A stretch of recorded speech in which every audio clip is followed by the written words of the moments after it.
El Congreso no quería comprarse el pleito de luchar contra el terrorismo, porque ya con Belaunde no se hacía nada, no había estrategia, con Alan García tampoco, porque aparentemente, al parecer, él era parte de esto. Para mí no fue un autogolpe, fue un exitoso contragolpe, viendo lo que el Perú es antes del 5 de abril del 92 y lo que ahora es después del 5 de abril del 92. Asusando a los estudiantes y definitivamente había terrorismo. Ahora, él no dio la orden, ¿no? Pero ellos alegan que como vivíamos en dictadura, él tenía que saber. Entonces, que él está preso por autoría mediata, cosa que no existía en términos jurídicos en el Perú. No existía ese término realmente, pero lo trajeron de España para implementarlo solamente para encarcelar a Alberto Fujimori, que probablemente podría estar preso por otros delitos. Usaron ese delito porque es el que más años daba de cárcel, ¿no? Claro, entonces ahí sí, pues claro, le das 25, 30, 35 años, entonces lo metes preso y prácticamente lo encierras y ya lo borras. De repente la compra de los diarios Chicha le puede ser pues 4 años de cárcel, no es igual que 25 años de cárcel. Muy buenos días, amigos de Enfoque 360. Ahora nos encontramos un fin de semana más. Alegre de estar acá con todos ustedes. Y en esta oportunidad estamos con la compañía de mi gran amigo, compañero, todos los fines de semana para esta conversación. Mi compañero Gustavo. ¿Cómo estás, Gustavo? Excelente, mi estimado Giovanni. Hoy es un día bastante alegre, ¿no? Así que hemos venido con todas las pilas. Vamos, Gustavo.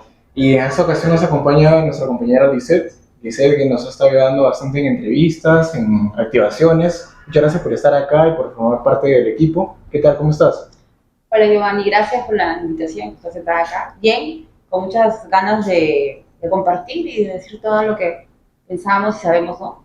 Es muy bueno estar acá, tener estos espacios para conversar, tener opiniones distintas, poder debatir, que es lo que vamos a hacer hoy día. Vamos a debatir, vamos a hablar sobre el 5 de abril, ¿no? ¿Saben? 5 de abril. 5 de abril, sobre el autogolpe de Fujimori. Y para esta ocasión, este tema que vamos a hablar, que es controversial, tenemos opiniones a favor y en contra. Acá Valer y Lisette van a estar en una posición un poco más en contra, ¿no? Que no estén tan de acuerdo. Pero para defender la posición del autogolpe, tenemos acá a mi compañera María. Un gusto estar acá contigo. ¿Cómo estás? Gracias por la invitación de invitarme otra vez y poder desarrollar el tema del 5 de abril, ¿no? Para muchas personas que no están al tanto o no conocen, al menos la generación después del 2000, ¿no? Para podernos al tanto sobre este tema. Pero antes de pasarle a que se presente mi compañero, este autogolpe, no lo llamaría yo autogolpe, porque estas reformas se vio forzado el presidente Alberto Fujimori llevar a cabo para estabilizar la economía y también dar leyes antiterroristas. Ok, perfecto. Eso es lo que vamos a desarrollar en esta conversación. Vamos a ver, y es importante tener esta retroalimentación, ¿no? Y por último, al gran Maelo, que nos acompaña. Muchas gracias por estar acá con nosotros. ¿Cómo estás? Muy bien, Giovanni. Muy bien, qué gusto y gracias por invitarme de nuevo. No, gracias a ti por estar acá con nosotros, poder formar parte de este pequeño espacio donde podemos dialogar, conversar. Y bueno, el tema es sobre el 5 de abril, el autogolpe, o como diría María, que no se debería llamar autogolpe porque hay ciertas justificaciones para lo que se hizo. ¿Quién desea comenzar? Empezamos con los Muy bien. Bien. Cabe recordar que en aquella época, pues, no solamente había el terrorismo, sino también la hiperinflación que nos dejó el infausto primer gobierno de Alan García. Entonces, el gobierno de Fujimori había presentado al Congreso proyectos de ley para luchar contra el terrorismo y la crisis económica. Entonces, ¿qué pasa? Que como en aquella época había lo que es la bicameralidad, pues había un proceso muy largo y aparte como habían congresistas pues que alargaban muchísimo más ese proceso y no discernían en la suma urgencia que teníamos como país de resolver este problema, no pusieron esos proyectos de ley que el Ejecutivo presentó al Congreso, no lo pusieron como prioritario, sino es que lo mandaron prácticamente a la cola. Entonces, en esa coyuntura, el expresidente Fujimori tenía que buscar una salida rápida a la crisis, porque ya habían pasado prácticamente 2 años desde que empezó su gobierno y el Congreso como que no apoyaba estas reformas o no las agilizaba. Entonces, es verdad que la Constitución del 79 decía que para tú poder cerrar un Congreso necesitabas 3 negaciones de la confianza. 3. Actualmente son 2 nada más, pero antes eran 3. Pues imagínate que Fujimori hubiera tenido que pedir cuestión de confianza por los proyectos de ley, que era legal, y hubiera pasado todo un proceso para que pase una, y bajarse un consejo de ministros, luego para que pase otra, y hasta 3. Tú te imaginas, prácticamente ahí se pueden tirar un año. Entonces, la economía estaba por los suelos, y yo, en mi punto de vista, pienso que fue un acto, es verdad que fue ilegal, pero siento que es un mal necesario, o fue un mal necesario debido justamente a ese contexto. ¿Estás de acuerdo con el autogolpe? En parte sí, porque era un momento de crisis, ¿no? Y era un momento, en ese instante, resolver el problema inmediato, ¿no?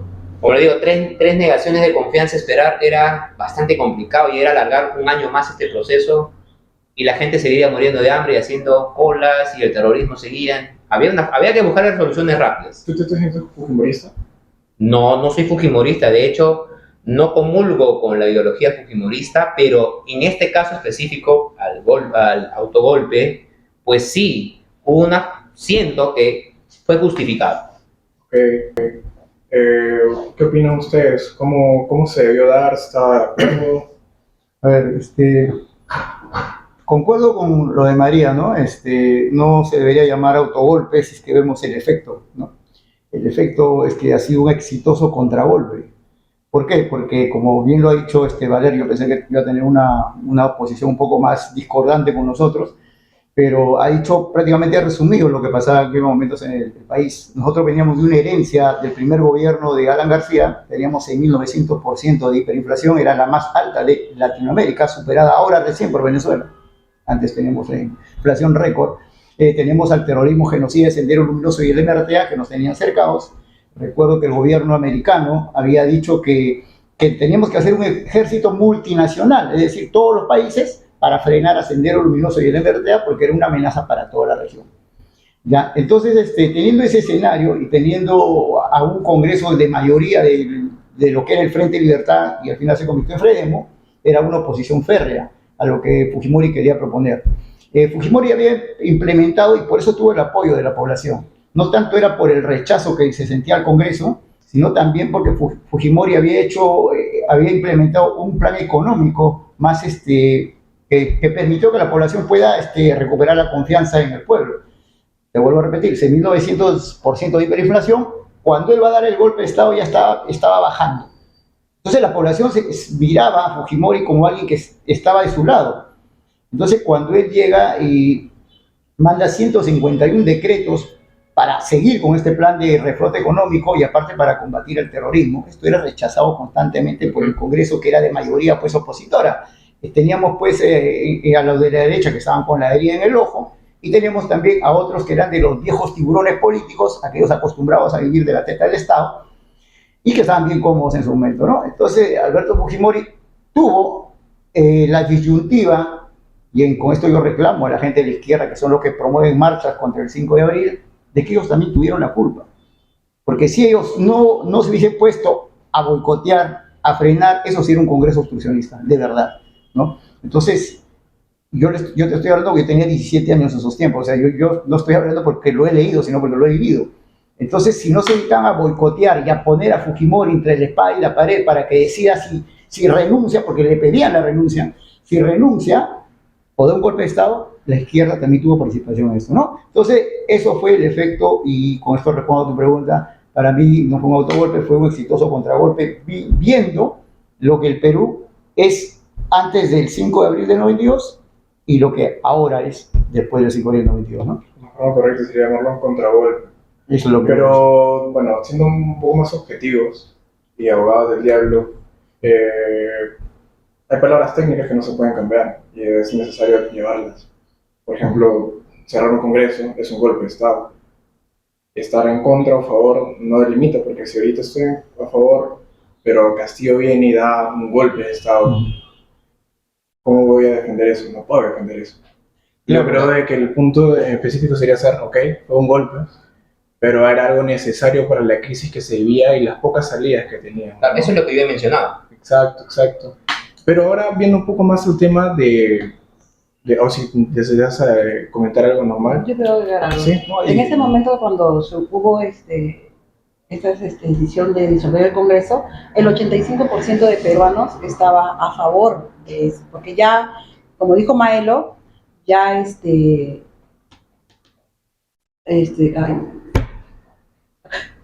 ¿por qué me interrumpes? No, pero claro, eso ya está bien, tener la aprobación es una cosa, pero vemos el ejemplo de Vizcarra, que también tenía aprobación y sabíamos claramente el peligro que era eso, y al final terminó ejecutando. Claro, pero en el contexto de Vizcarra y Pedro Castillo, Pero o el sea, punto de tener la no, aprobación, para terminar, no, esto, el 85% de peruanos estaba de acuerdo, ¿no?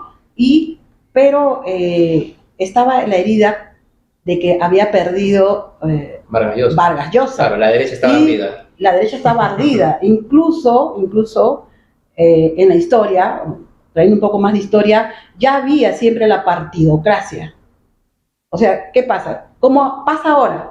Que entra un partido y hacen se reparten las repartijas, Su cúpula, pues. su cúpula. Entonces, Fujimori se dio cuenta de eso, que no podía avanzar. Entonces, tuvo que disolver el Congreso. Y la partidocracia tenía 240 congresistas que no hacían nada dentro del Congreso. Y cuando él hace el autogolpe, lo deja en 80 congresistas, nada 80, más. claro. Pero eso ya fue después Que ha de la ido- Constitución de 93. Claro, que ha ido subiendo, que ahora son 130 congresistas. Ujú.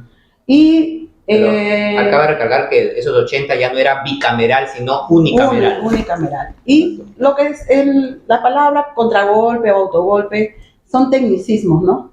Porque era una manera deficiente de que estaban ellos ahí. No querían comprarse, el Congreso no quería comprarse el pleito de luchar contra el terrorismo, porque ya con Belaúnde no se hacía nada, no había estrategia, con Alan García tampoco, porque aparentemente, al parecer, él era parte de esto, porque en su gobierno como se escapó Polay con varios terroristas. En el gobierno de Alan. En el gobierno de Alan también salió Polay a hablar en Canal 7, Canal del Estado, ¿no? Es algo que no se ha averiguado, no se ha dicho nada sobre ese tema. ¿Qué pasaba por agua tibia? Porque recuerda que Alan García era socialista, ¿no? Entonces, en el Congreso definitivamente no hacían mucho porque algunos allí, los principales, los más fuertes, los que más hablaban, pues prácticamente estaban con el MRTA.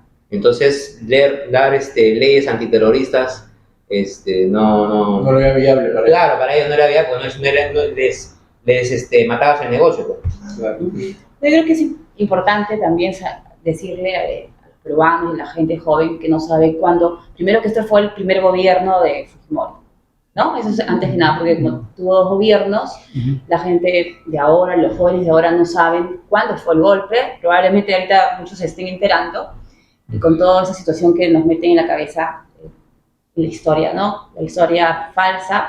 Yo no soy fujimorista, no apoyo ahora mismo a nada del fujimorismo. También estuve más o menos la edad de Maelo, seguro en esas épocas, pero lo que sí sé es que fue un golpe de Estado, esa es la palabra y la definición que tiene que ser para mí. Fue un golpe de Estado que se requería, así como lo dice Gustavo, se requería en esos momentos, porque obviamente si hubiera habido las mociones vacancias, todo, hubiera pasado muchos años y la historia sería otra. Y aparte que... Entonces, sí, entonces era necesario que haya ese golpe de Estado, ya viniendo de un país donde había pobreza, donde hacíamos colas, donde venía un gobierno, lamentablemente, de Alan, que dejó el país horrible, destruido, con caos.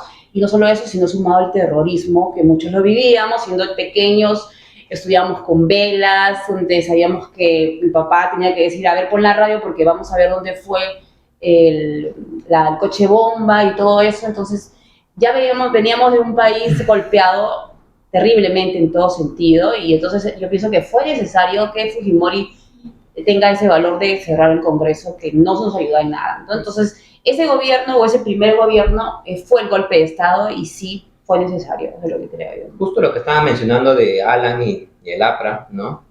Cabe recordar, pues, que en esa época el APRA había copado el Estado prácticamente, o sea, había mucho aprismo dentro del Estado, ¿no? Ya sea en el Poder Judicial, incluso hasta en el salud, había full aprismo, ¿no? O lo que en ese tiempo se llamaba el IPS, ¿no? Instituto Peruano de Seguridad Social, ¿no? Había full aprismo, por ejemplo, y así en instituciones había full aprismo. Entonces, gente que solamente marcaba tarjeta y que muchas veces ni siquiera iban a trabajar realmente. Entonces el famoso tarjetazo. Entonces Fujimori sí detectó eso y pues había que sacar toda esa gente, porque toda esa gente tenía que salir, gente que cobraba del Estado y no trabajaba. Entonces, ¿cómo lo sacas? Ya, con reformas, ya, bueno, tú presentas una reforma al Congreso, ¿ustedes creen que en ese tiempo les hubieran aprobado? Pues no, se hubieran mantenido ahí. Entonces había que buscar un mecanismo radical y frontal para poder también sacar a toda esta gente, esta gavilla que trabajaba en el Estado, o que supuestamente trabajaba, porque no trabajaban, ¿no? Por eso que en el APRA en ese tiempo eran los caviares de hoy, mamaban del Estado sin hacer nada, ¿no? Y es por eso que luego de ese golpe de Estado, ¿no? Técnicamente llamado así, pues odiaron mucho al ingeniero Fujimori, ¿no? Tuvieron esa antipatía e incluso se unieron a la izquierda también radical y senderista para luchar contra ese gobierno. Entonces, como vuelvo a repetir, siento, en mi opinión, que fue un mal necesario porque la coyuntura así lo decía. Claro, mira, en el tema de autogolpe, contragolpe, golpe de Estado, sí son tecnicismos, ¿no? Lo que sí es cierto es que ha habido un quiebre constitucional, ¿no? Porque claro, interrumpió la constitución que él había sido elegido, ¿no? Porque en sí, 79. Alberto Fujimori es elegido con la del 79, ¿no? Pero él, con un discurso de media hora, se baja 12 años de esa constitución socialista, estatista que nos trajo miseria. Eso también hay que tener en cuenta. Ya ver los tecnicismos creo que ya sería pues una discusión que va a caer en saco roto. El hecho es que ahora, para complementar un poco lo que decías, Gustavo, sí, hubo bastante gente parasitando en el Estado, no solamente el APRA, ¿no? También yo no sé por qué a veces nosotros, los jóvenes, los no tan jóvenes, nunca hablan del gobierno de Belaúnde. Entonces, la gente tiene la idea de que el gobierno de Belaúnde es un gobierno pulcro cuando ha sido un gobierno, pues, también con la página 11, corrupción. De que, claro, la página 11 es muy importante, pero yo creo que más que todo no se habla porque no se conoce. Claro. La propaganda que se ha tenido para Fujimori y el activismo que es del partido hace que el foco vaya ahí, pero habría que ver y informar que, bueno, Belaúnde hubo muchas más muertes. Claro. De lo que no se habla. Es lo que yo he dicho. El informe de la CDR dice que donde hubo más muertes no fue en el gobierno de Fujimori, en los dos. Fue en el gobierno de Belaúnde, que se supone que era la reinserción a la democracia después de haber vivido en un gobierno de dictaduras, ¿no? De Velasco y Morales Bermúdez, que prácticamente ha sido la constitución, la sucesión. Entonces esa gente venía, ¿por qué? Porque ellos apoyaron a Alan y a Belaúnde en la campaña, y como no podían ser congresistas, no calificaron para congresistas, o no llegaron, ahí entonces te coloco acá, Refinería Loroya, Centromin Perú, Petro Perú, y te voy dando trabajo. Algo que la gente que predica de que el Estado debería ser más fuerte, tener más empresas, es que es una mentira, ¿no? O sea, claro, Aeroperú también creo que estaba. Cada empresa que tiene el Estado no es para hacer dinero, no es para que el Estado crezca, es para apoyar a tus amigos. Si mi partido ganó, si tengo un escaño en el Congreso y está esa empresa del Estado, voy a gestionar para pagar mi favor que te debo en ponerte en esa empresa. Petroperú funciona así. Por eso es que año tras año Petroperú es un elefante blanco que gasta dinero. Igual era con las empresas que tenía el Estado, y es algo que, bueno, no se quiere ver, no se quiere hablar, o de frente se miente. Eso está en nuestra historia, parece que es algo que debe pasar. Por eso que yo decía que esas prácticas se hacen desde hace más de 50 años, desde el gobierno de Odría, Leguía. Ya viene eso, la izquierda y la derecha que copan las instituciones.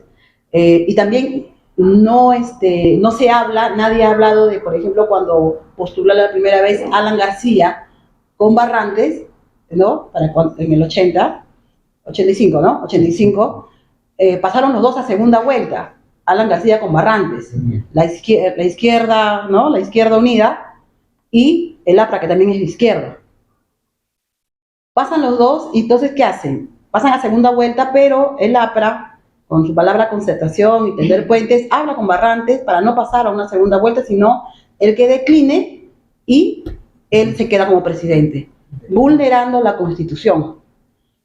Pasó el 85, pasó al 90 y lo mismo sucede con Alberto Fujimori y Mario Vargas Llosa. Entonces, pasan los dos a segunda vuelta y Vargas Llosa, usando siempre la demagogia y todo, dice: vamos a conversar con Alberto Fujimori, lo invito donde él quiera, donde sea, para poder conversar y llegar a la concertación. ¿Por qué? Porque tenemos que hacer lo que dice el pueblo. Mira, usa siempre esa palabra, lo que dice el pueblo, para poder, porque Fujimori está no ha logrado todos los votos y hay gente que quiere la otra parte, ¿no? Pero Fujimori también hablaba del pueblo. Ellos vamos a Sí, hacer. decía el pueblo Fujimori, no son sus palabras. Sí, un ratito, vamos al punto. Vargas Llosa también quería que Fujimori decline y no pasara a segunda vuelta. A lo cual él fue y dijo que no iba a ver repartija, en el Sheraton fue. Fujimori fue y le dijo que no y que sí iban a pasar a segunda vuelta. Él no aceptó, como aceptó en su momento Barrantes, ¿no? Y pasaron a segunda vuelta, en la cual se ve que él ganó y Mario Vargas Llosa entró en depresión, hasta se cambió de nacionalidad. Pero lo que pasa es que la derecha, con Vargas Llosa, quiso hacer lo mismo que hizo la izquierda con Alan García y Barrantes. Y bueno, lo que mencionaste, que no respetaron la Constitución, para que la gente entienda, es que el chiste de la votación, el chiste de una elección, no el sentido, es que se respete la voluntad popular. Y la voluntad popular era que pasara Alan García, el señor Barrantes. La voluntad popular era que pasaba Vargas Llosa y Fujimori. Esa es la voluntad popular.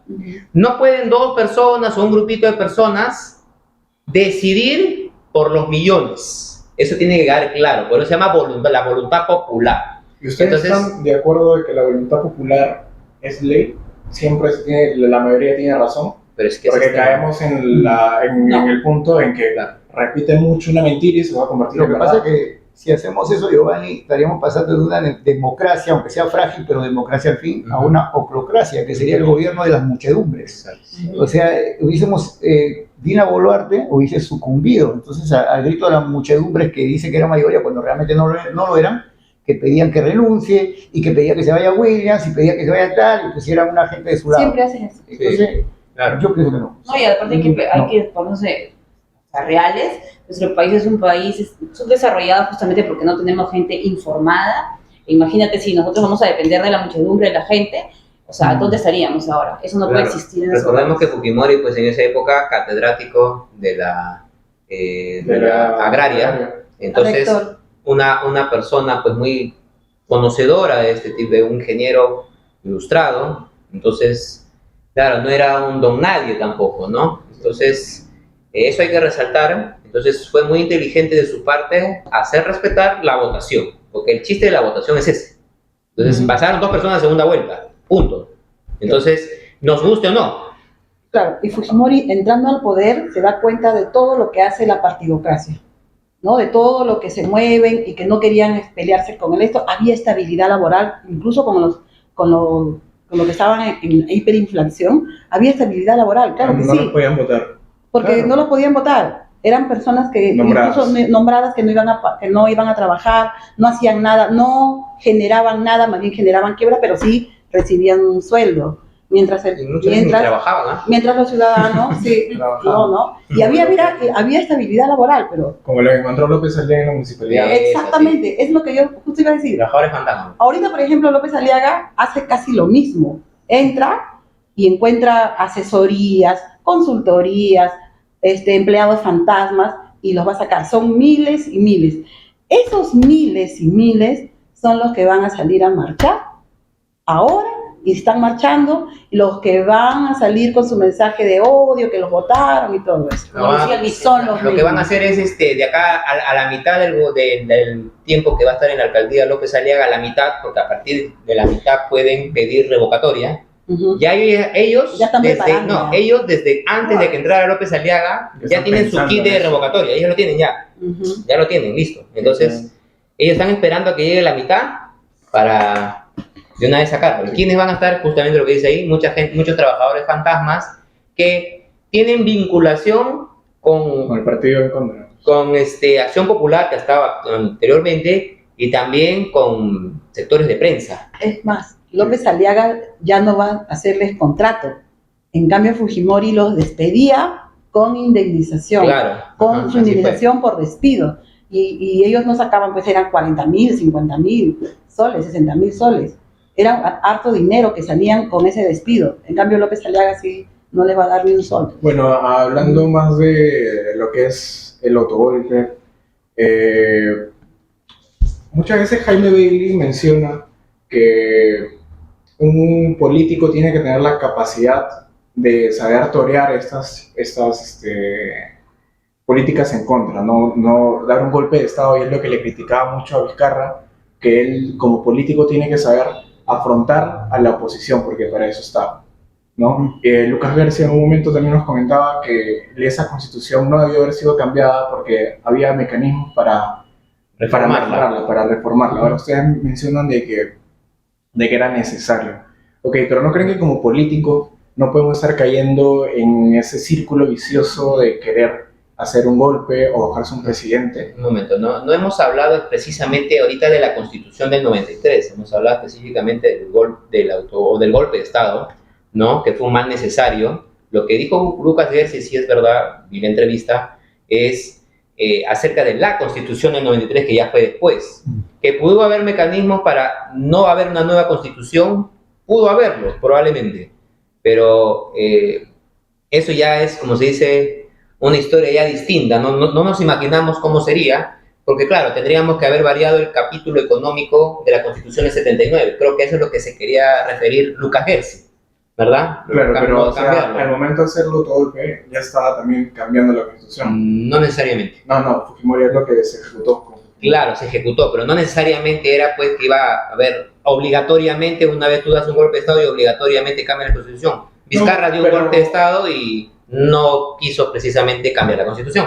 No, claro, pero es Él quería- al él hecho de quería lo que se ha cambiar. dado. No, pero más que Querían todo, modificaciones. mira, más que todo, lo que pasó el 5 de abril es más que todo un golpe contra el Congreso. Ujú. No tanto por ya las cosas que vienen por aristas, ¿no? Luego, no, sino que era más que todo un golpe por el Congreso. Fujimori, cuando llega al poder, a mediados no, creo que al final 3, 4 meses que empezó su gobierno, cuando empezó esto ya a ver el tema del Khrushchev, él empieza ya a conversar con entidades internacionales.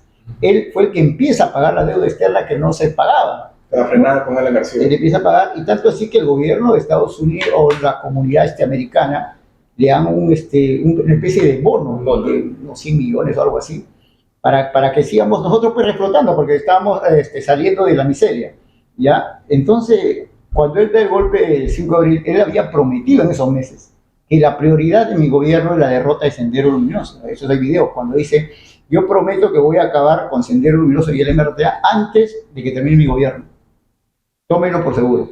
Entonces, él en su mensaje, el 5 de abril, habla de eso, de esa promesa que tenía que cumplir al pueblo, pero sí él presentaba leyes contra el terrorismo, leyes que iban a permitir el golpe del 92, ha propiciado que se pudre en la cárcel a Abimael Guzmán, porque las leyes anteriores a esas No le permite. era una ley de flexibilidad total a los encarcelados por terrorismo. Entonces, él se acogía a eso y Abimael estaba libre, ya no lo encontraba nadie, y empezábamos de nuevo. Entonces, todo ese tipo de leyes que te rebotaban era necesario. Entonces, el golpe se da más por frenar al Congreso, que era la principal fuerza de oposición en ese momento. Entonces, por eso es lo que da el golpe de Estado, y producto de ese golpe de Estado, que algunos llaman dictadura, ¿no? Luego porque dice que la constitución de Fujimori, la constitución de la dictadura, lo cual es totalmente falso, porque Fujimori primero fue elegido en democracia.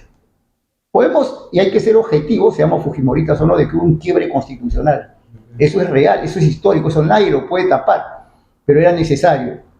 Entonces, cuando él convoca a la fuerza para hacer la Constitución del 93, convoca pues a un Congreso Constituyente Democrático. Para hacer la Constitución del 93 participaron todas las fuerzas políticas. Ahí estaba Henry Piz, que era de izquierda.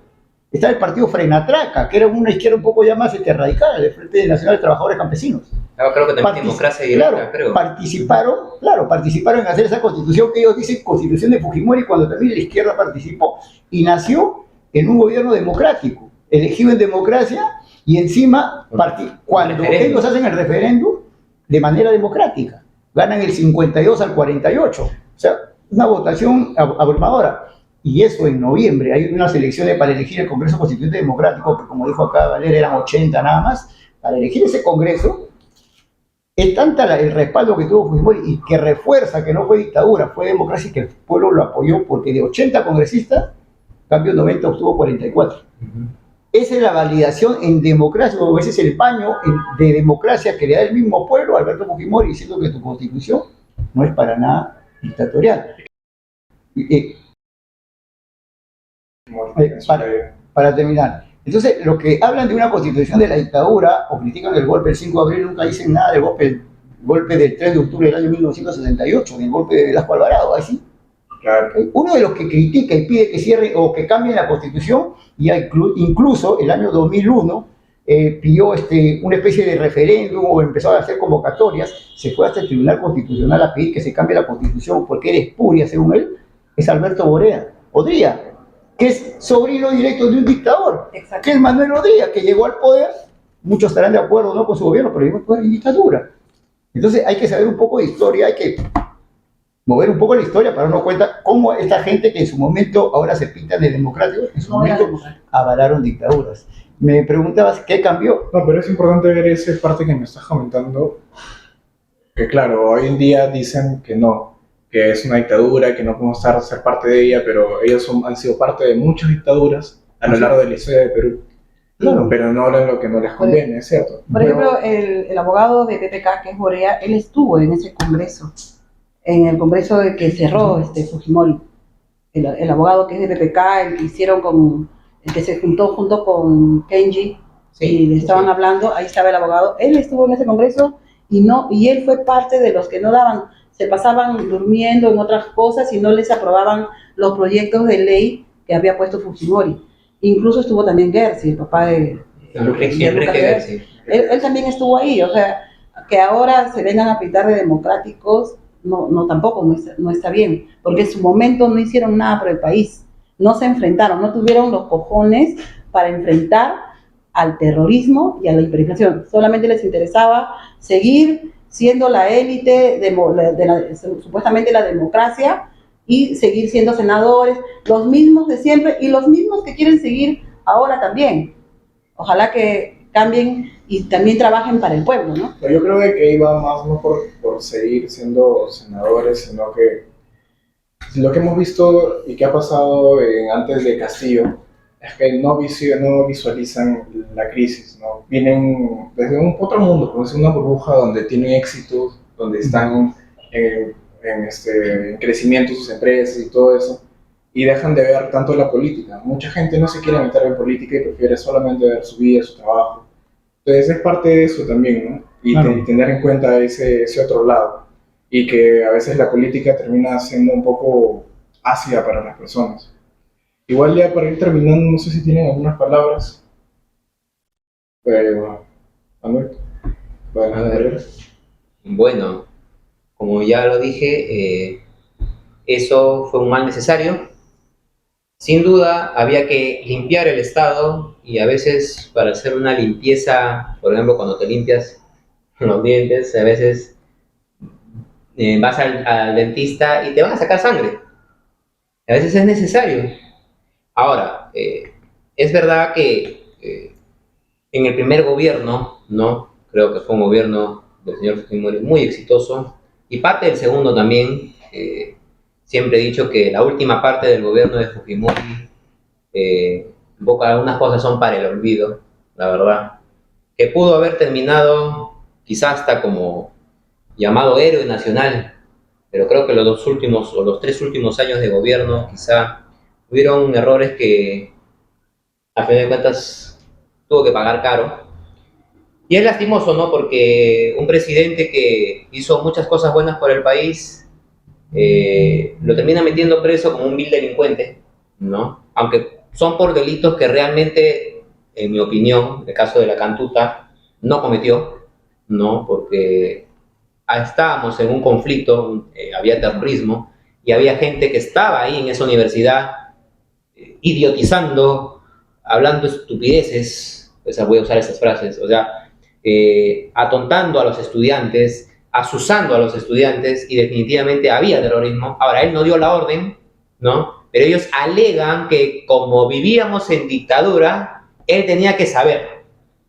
Entonces, eso es lo que alegan, y eso es por eso es que él está preso por autoría mediata, cosa que no existía en términos jurídicos en el Perú. No existía ese término realmente, pero lo trajeron de España para implementarlo, solamente para encarcelar a Alberto Fujimori, que probablemente podría estar preso por otros delitos, pero no por ese. ¿Por qué? ¿Por qué usaron ese delito? Porque es el que más años daba de cárcel, ¿no? Secuestro, genocidio. Por los Entonces, derechos humanos. claro, entonces ahí sí, pues claro, le das 25, 30, 35 años, entonces lo metes preso y prácticamente lo encierras y ya lo borras. Que de repente la compra de los diarios Chicha le puede ser pues 4 años de cárcel, no es igual que 25 años de cárcel.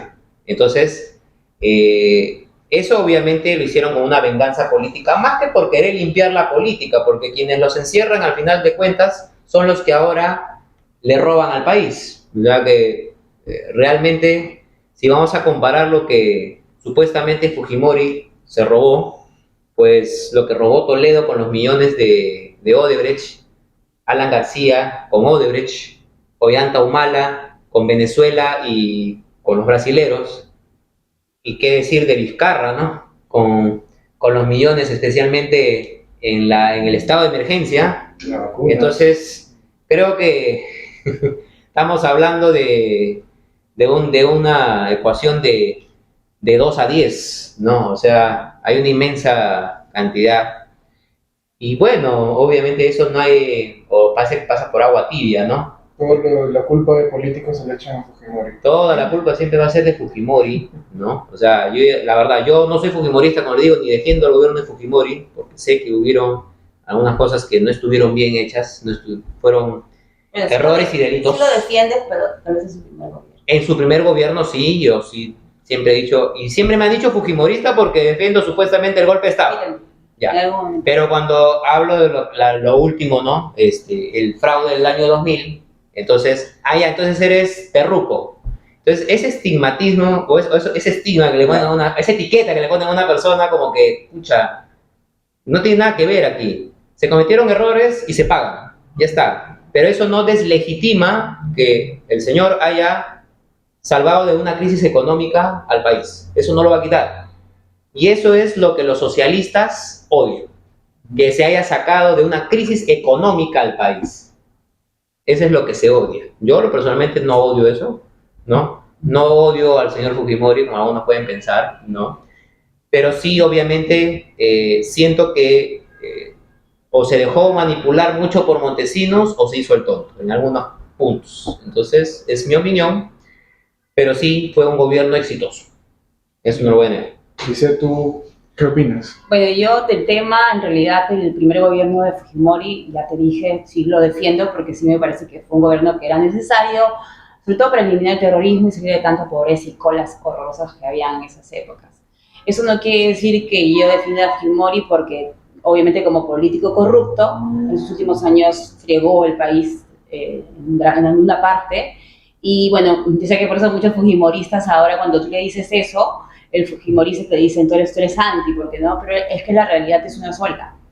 Tuvo su momento malo, tuvo su momento bueno, hizo muchas cosas y gracias a eso, por eso hemos vivido, nos pasó pandemia y seguimos aquí y muchos nos admiran porque este es un país que todavía está bien en la economía, a pesar de todo lo que hemos pasado. Sí. Imagínate, deberíamos estar pobres y seguimos todos según nuestro trabajo, viviendo de alguna forma bien, ¿no? Mientras que trabajes. Sin embargo, como te digo, el segundo gobierno para mí fue terrible, al menos la última parte fue terrible, no el primero, o sea, como les dije también, pero ya estábamos en una dictadura, de hecho, en esos momentos. Para mí era un comienzo de dictadura, obviamente, porque ya estaba manipulándose en la prensa, ya estaba llegando un tema de, tal vez un comienzo de la dictadura, yo creo, en ese momento. Estaban comprando ya Y encuestadoras ya también. compraban gente, compraban medios, compraban un montón de cosas. Como hacen ahora también, por cierto, hoy también compran Entonces, encuestadoras. pienso que el primer gobierno no hubo dictadura, pero pienso que el segundo gobierno ya comenzaba la dictadura porque ya le gustó el poder y porque había montesinos y gente que, pues, de seguro le lavó el cerebro a Fujimori. Yo no sé qué le pasó al hombre, pero tal vez hubiera sido mejor si se hubiera trabajado como en su primer gobierno, ¿no? Correcto. Hablando de encuestadoras, quería hacer una pregunta un poco siguiendo el tema. IDL creo que tiene una encuestadora también. No, la República, IEP es de la República, IDL no. Pero igual, el IDL siempre está detrás. No, pero claro, o sea, si la República tiene una encuestadora, hay Es lo claramente mismo, no son un sesgo político. Entonces, ¿cómo puedes dar legitimidad? son lobo y a coyote, no son cosas similares. Sí, es muy paradójico, no sé cómo permiten esas cosas, pero bueno. Bueno, el 5 de abril marca una división del Perú, lo que era atrás, y de ahí cómo mejoró la economía hasta el día de hoy con la Constitución del 93. No,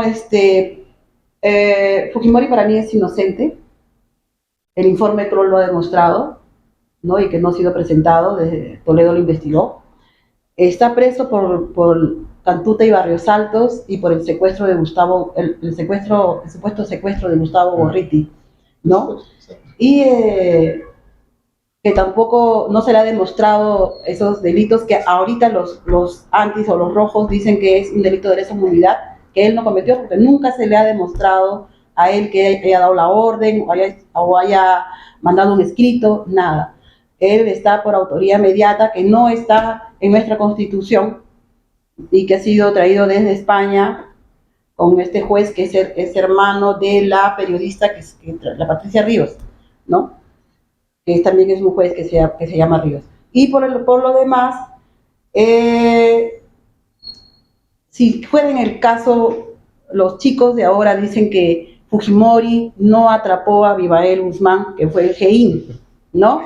Entonces, Fujimori no atrapa a Abimael Guzmán, pero sí es culpable porque él sí sabía de la Cantuta y Barrios Altos. Eso es incongruente, ¿no? Y con la Constitución del 93, ahora mismo nos damos cuenta, en estas épocas, que nuestra moneda es la mejor de la Latinoamérica. Es gracias a esa Constitución, y la cual se la vamos a defender siempre. Claro que puede tener mejoras, pero no cambiarla, se puede mejorar, ¿no? Y, bueno, ningún delito ha sido comprobado hasta el día de hoy, Fujimori es inocente, está secuestrado es como un trofeo, una venganza política, un trofeo de la terrucada tenerlo metido preso ahí.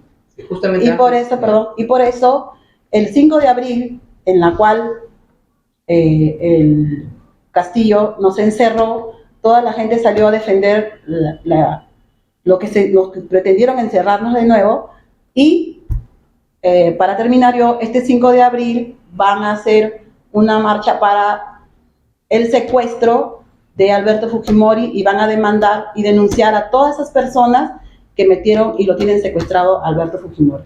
Justamente hay una partecita que mencionó, antes de dar el paso a nuestro amigo Maelo, acerca de algo que una vez aquí nos comentó Benedicto Jiménez, la tesis trasnochada de Gorriti, en el cual consistía en que supuestamente, y esa fue la pregunta que yo le hice directamente, ¿no? Supuestamente hay la teoría que Fujimori o sea, no estaba al tanto, vamos a decir así, de lo que iba a ser el GEIN, que el GEIN atrapó a a Abimael Guzmán, lo atrapó, y le mantuvo oculto a Fujimori porque Fujimori quería a Abimael Guzmán libre.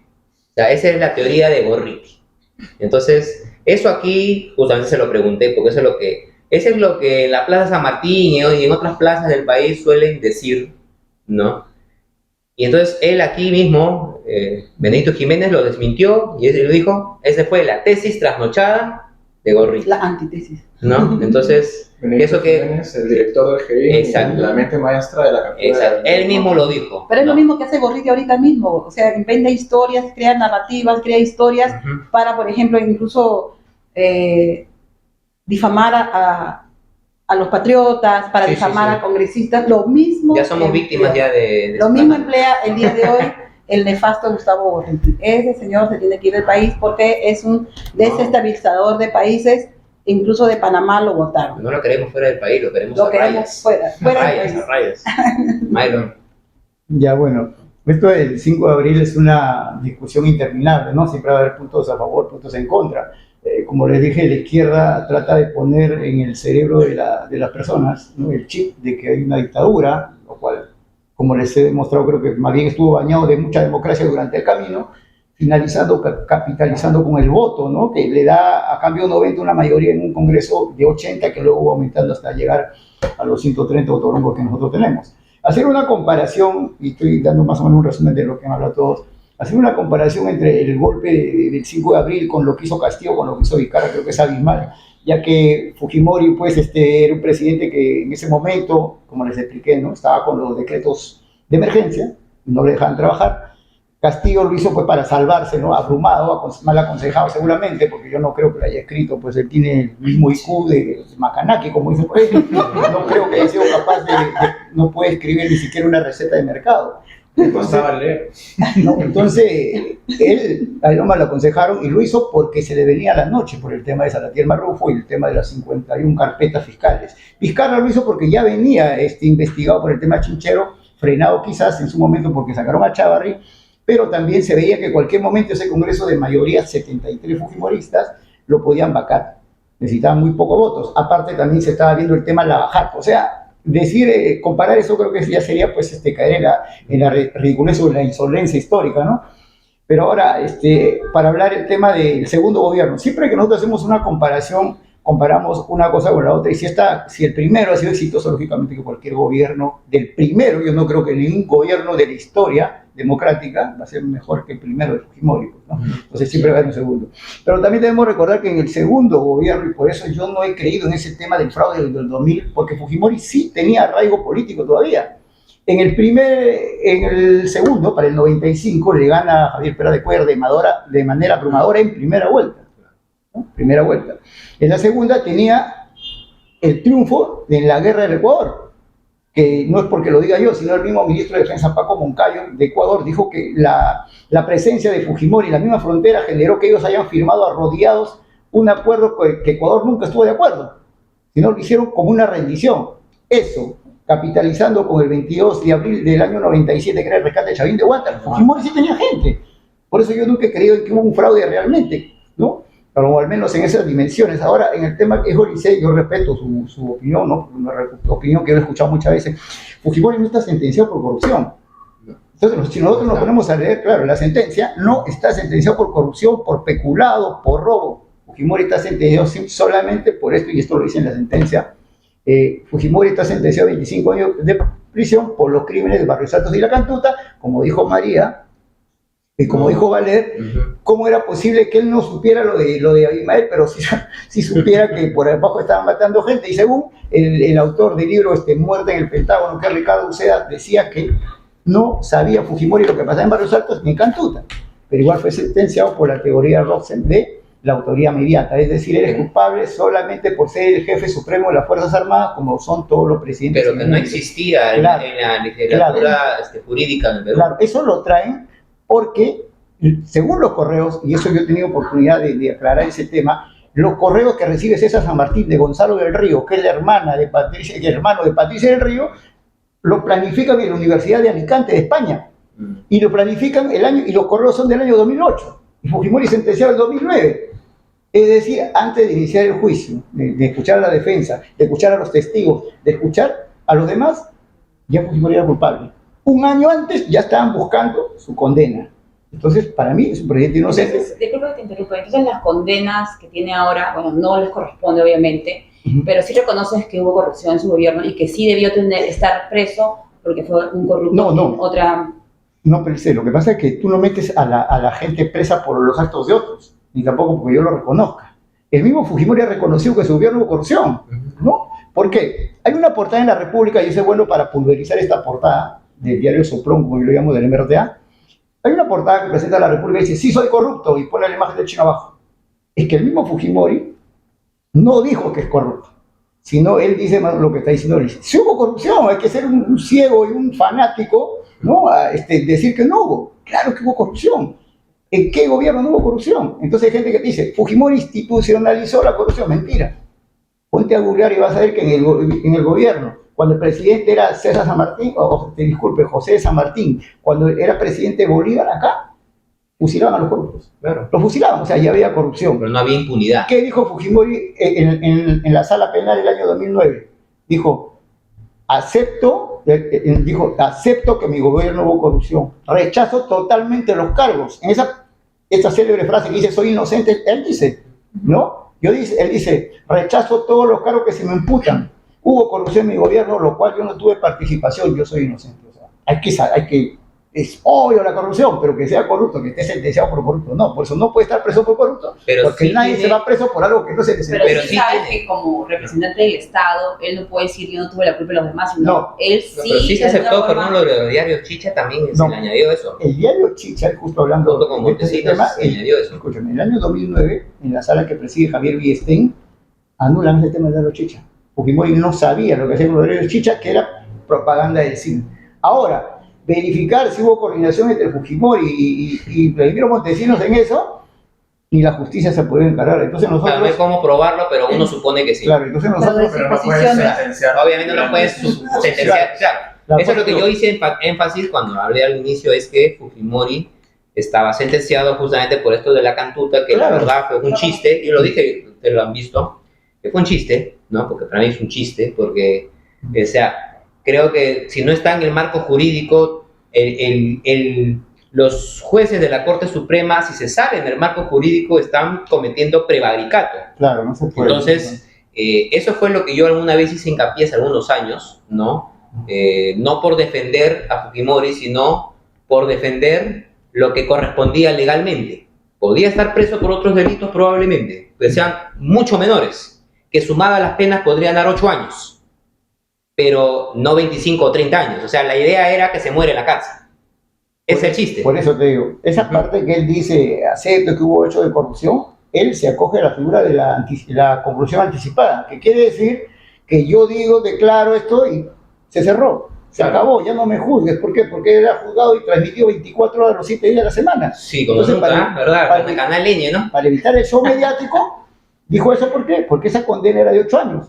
Claro. Y en el país se cumple la condena mayor, que era de 25, que era la que le convenía a los caviares, Claro. porque 25 años a la edad que tenías, cadena perpetua para ellos. Bueno, Entonces, la idea de elegir los entonces, caballeros será. él iba sacando los pequeñitos, los iban sacando y quedaban mayor, ¿no? Claro, Entonces, ese era el chiste, ¿no? Por eso que, bueno, así ha sido.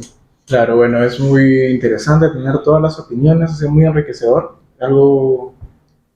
Bueno, le iba a decir, soy inocente, como dijo Fujimori en esa época. Bueno, sí, igual Esa fue la verdad. algo que quiero rescatar y que mencionó acá María es que tenemos la moneda más fuerte de toda Latinoamérica y no se le puede quitar el mérito a la Constitución del 93, que es gracias a esa Constitución que somos la moneda más fuerte, el BCR está protegido gracias a Julio Velarde y que la Constitución no permite, No lo la permite demagogia, que nadie agarre. no permite que Que se impriman billetes. que no entre políticos, no entre familia de políticos a esa institución realmente sagrada para que la economía nos permita soportar todos los hincapiés que hace la izquierda, los problemas políticos y que podamos seguir teniendo por lo menos el crecimiento que necesitamos. La política ahorita tiene que enfocarse en darle la viabilidad, la confianza a los inversionistas para que el BCR y las facilidades que tiene esta constitución permitan el crecimiento. No podemos caer en tantos discursos y la polarización de la población para olvidarnos de eso. Necesitamos crecer, necesitamos salir del tercermundismo que podemos estar enfrascados y esa es la prioridad, creo yo, para todos los que estamos acá presentes. Estamos de acuerdo de que lo importante es crecer y que el país crezca, ¿no? De igual forma, gracias por estar acá con nosotros. Ha sido un gusto, un placer tener este tiempo, este espacio para conversar. Espero poderlos tener en un futuro próximo y seguir hablando de temas más importantes y coyunturales que es necesario hablar, ¿no? Muchas gracias a todos. Cuídense. Síganos en Instagram, Twitter, TikTok, Facebook YouTube. y YouTube. Y nos vemos la próxima semana. Muchas gracias. Muchas gracias. Gracias.